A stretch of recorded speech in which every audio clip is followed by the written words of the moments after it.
اور جو اس کے بعد کفر کرے تو ایسے ہی لوگ بد کردار ہیں۔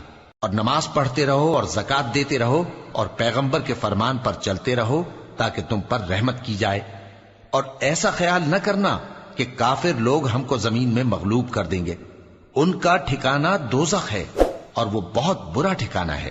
مومنوں، تمہارے باندی غلام اور جو بچے تم میں سے بلوغ کو نہیں پہنچے 3 دفعہ یعنی 3 اوقات میں تم سے اجازت لیا کریں، ایک تو نماز فجر سے پہلے، اور دوسرے گرمی کی دوپہر کو جب تم کپڑے اتار دیتے ہو، اور تیسرے عشاء کی نماز کے بعد۔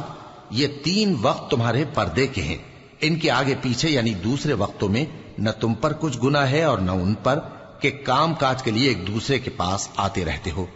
اس طرح اللہ اپنی آیتیں کھول کھول کر بیان فرماتا ہے، اور اللہ بڑا علم والا ہے، بڑا حکمت والا ہے۔